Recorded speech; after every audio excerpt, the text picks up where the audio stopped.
Oke, lur, semuanya saudaraku. Auzubillahi minasyaitonirrajim. Bismillahirrahmanirrahim. Assalamualaikum warahmatullahi wabarakatuh. Assalamualaikum semuanya saudaraku dimanapun berada, muslimin dan muslimat, berjumpa kembali dengan saya Muhammad PJ Channel. Oke lur, kita berdoa dulu. Jangan lupa semoga kita selalu dalam perlindungan Allah Subhanahu wa taala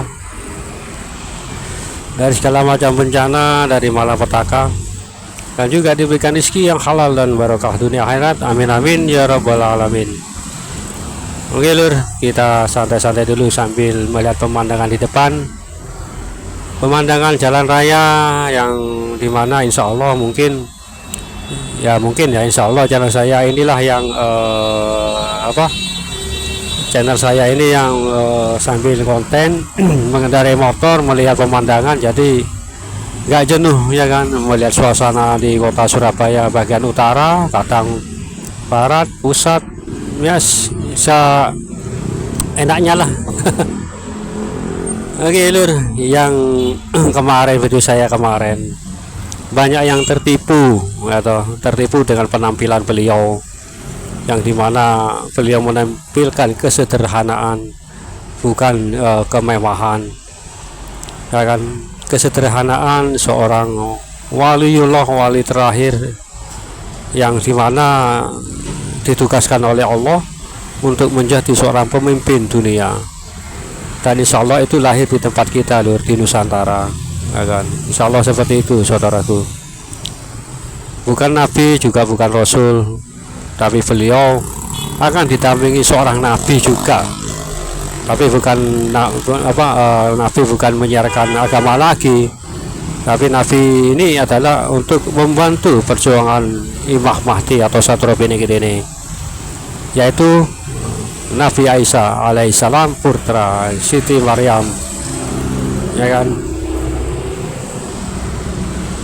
Dan juga sebagaimana kita ketahui kesadaran beliau, karena beliau yang mungkin dengan ujian-ujiannya yang berat ya kan, ya mungkin kemiskinannya lah ya atau kekurangannya lah, karena sebuah kesempurnaan ujian itu di zaman sekarang ini atau zaman modern itu adalah dunia lur, soal dunia ya kan, dimana kita semuanya menggebu-gebu mencari duniawi sebanyak-banyaknya dengan berbagai macam cara apapun orang lakukan, bahkan berguru atau bahkan yang tidak diizinkan oleh Allah, yang diharamkan, yang akibatnya dosa, tapi ngepet lah, segala jenis macam seperti itu. Banyak orang-orang yang seperti itu lur.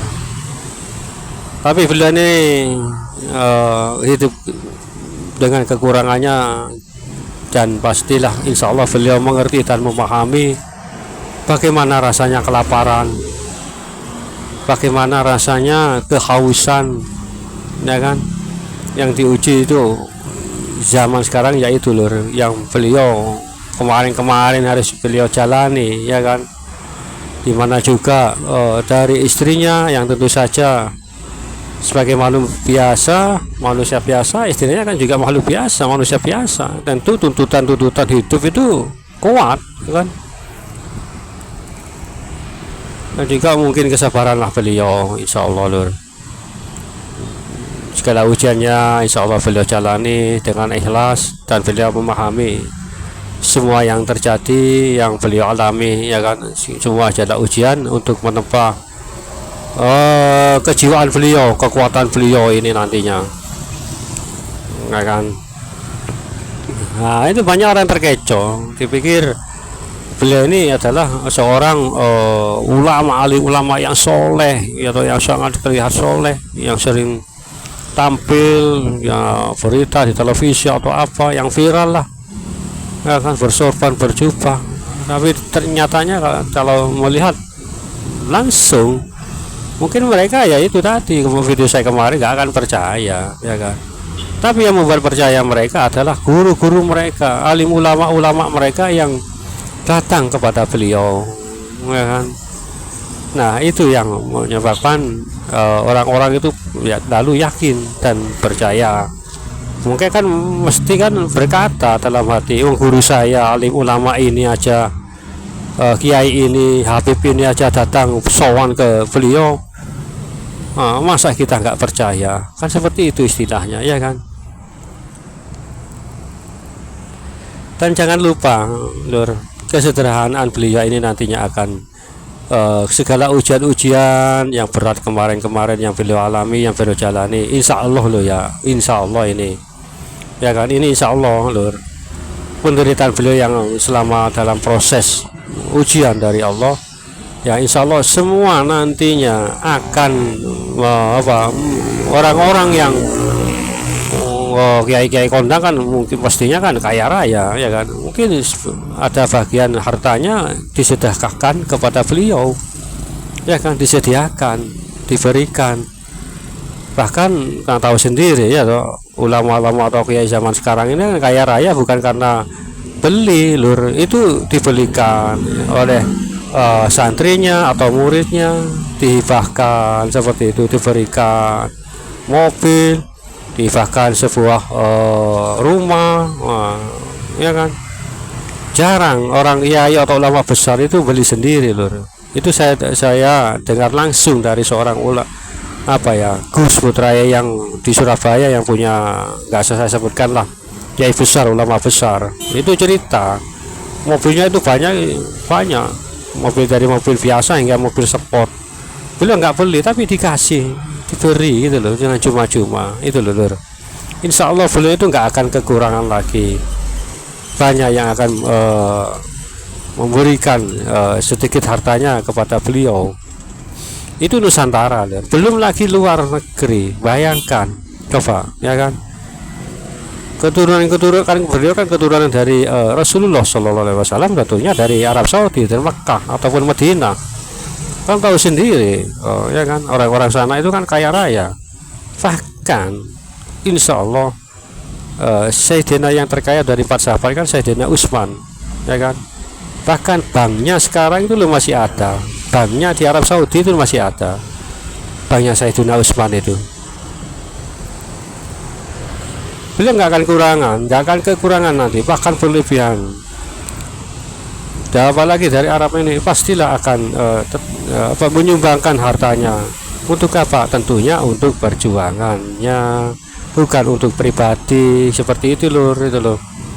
Perjuangan apa? Ya perjuangan beliau, ya tentu saja beliau terima harta bendanya itu beliau salurkan kepada orang-orang yang membutuhkan, karena beliau tahu betapa sengsaranya merasakan hidup seperti itu, enggak kan, ikut merasakan, beliau itu merasakan betul ya, bagaimana rasanya seperti tadi, kelaparan, kehausan, ya kan, sulitnya mendapatkan nafkah, sulit mencari uang.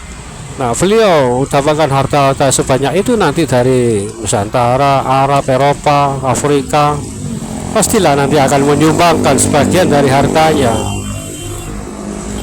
kepada beliau, ya kan.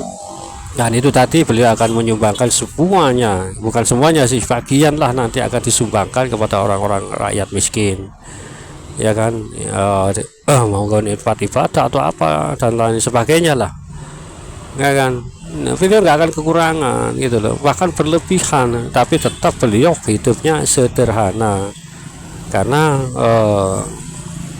hidup kesederhanaan itu mencontoh dari kakek buyutnya. Siapa lagi kalau Rasulullah Shallallahu Alaihi Wasallam, ya Allah, rasanya seperti gimana gitu loh.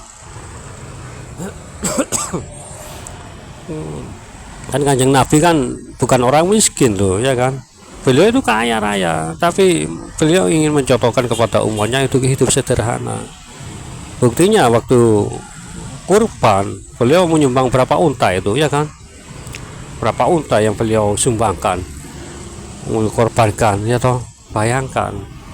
Nah, beliau ini nanti insya Allah mengikuti jejak kakek buyutnya seperti itu, Lur. Jadi insya Allah nggak akan kekurangan harta kekayaan lagi beliau ini, tapi tetap itu hidup kesederhananya yang beliau pakai atau beliau sandang, yang mencontoh kakek buyutnya itu tadi. Dan alhamdulillah jika seperti itu, Lur, saya Saya juga mendengar cerita saya sendiri loh, saya ikut rasanya ikut terenyuh, ikut bahagia juga loh. Saya nggak tahu ini yang ini loh lur. Inilah saya kalau bikin konten video ya seperti ini lur, tiba-tiba petunjuk